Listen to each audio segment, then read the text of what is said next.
Hey guys, welcome back to another one of my videos where I show you how to make delicious treats at home.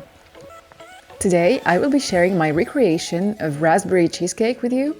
Stay tuned and make sure you subscribe to my channel. The recipe has a few steps to follow, so buckle up and let's go. We are starting with the raspberry jelly, and so for that you will need 140 grams of frozen raspberries, 48 grams of water, 20 grams of sugar, 8 grams of gelatin powder. So after defrosting the raspberries, you can go ahead and pour them into a jug. You can also use fresh raspberries, and then you can make a puree using a hand mixer. After that, we need to create the gelatin mask, so grab the gelatin powder and pour that into the water. You can shake that a little bit and then let it set either at room temperature or in the fridge if the weather is hot. After that, you can pour the pureed raspberries into a pot over medium heat and the sugar, and then just stir that together until it's combined. Bring the mixture to a boil and remove from the stove. Then you can add in the gelatin mass and mix well until there are no more lumps. Once that is done, you can go ahead and prepare an even plate or a square frame with some cling wrap at the bottom to prevent the jelly from leaking.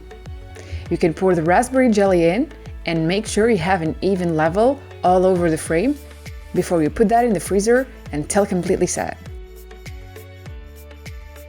So next up, we are going to be making the crust.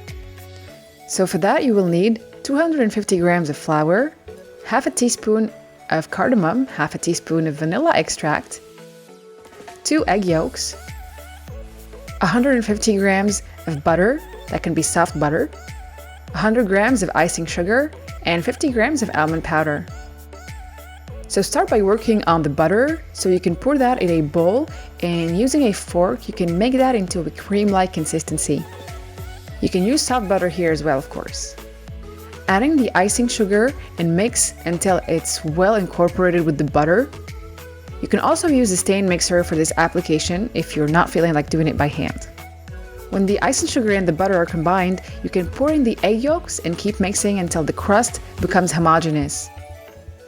It is now time for the almond powder or flour that you can add in and mix well with your spatula until it's all combined.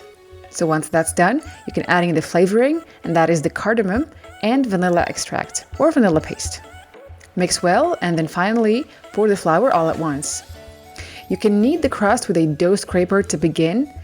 I personally prefer to start this process in a bowl and then continue on my work surface just so I don't make a mess from the get-go.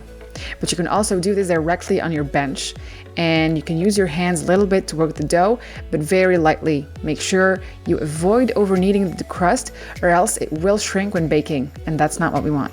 So when the crust is done, you can wrap it in some cling wrap and let it set in the fridge for 30 minutes up to an hour at least. You can also do this the night before.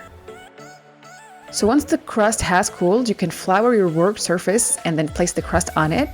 And using a rolling pin, stretch the dough until you reach approximately a 3 mm thickness.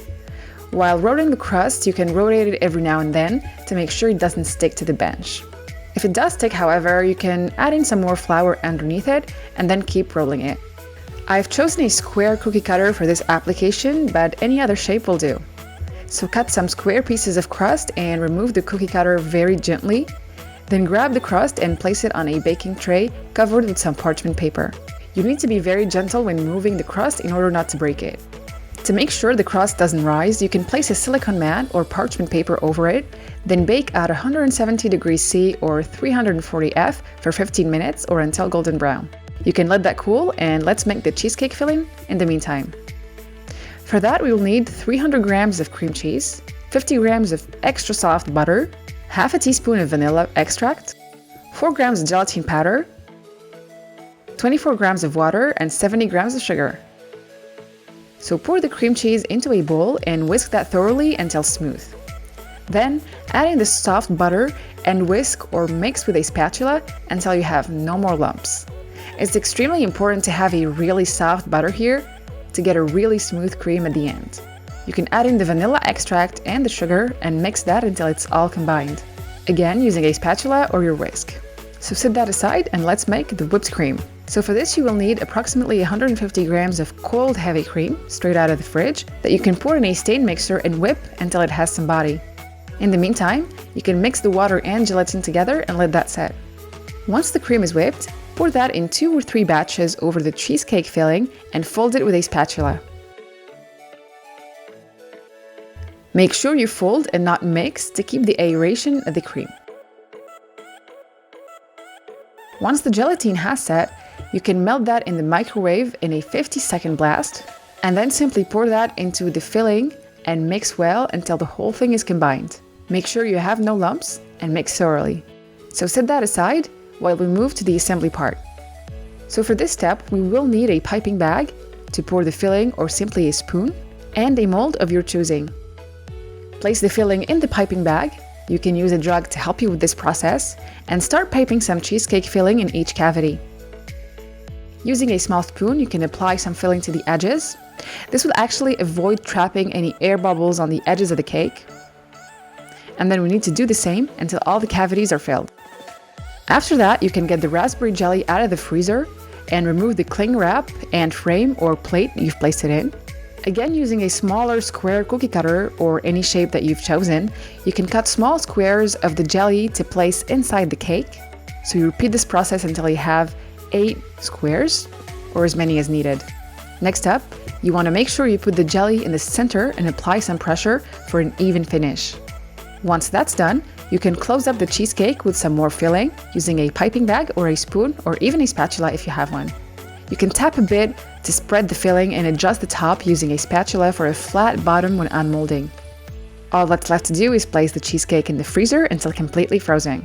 So the next step is the mirror glaze, and this is actually optional, but I think it gives a great finish to the cheesecake. So for this we'll need 150 grams of glucose syrup, 75 grams of water, 100 grams of evaporated milk, 150 grams of sugar, 150 grams of white chocolate, pink or red food coloring, and 10 grams of gelatine. Start by soaking the gelatine sheets one by one into some cold water you can later place in the fridge. In a medium pot, pour the sugar, glucose syrup, and water and let that come to a boil over some medium heat. In the meantime, you can mix the condensed milk and the white chocolate in a jug and then pour the boiling mixture over it. Next up, you can get the gelatine out of the fridge and squeeze the sheets to remove excess water and simply add that directly in the jug with the rest of the ingredients.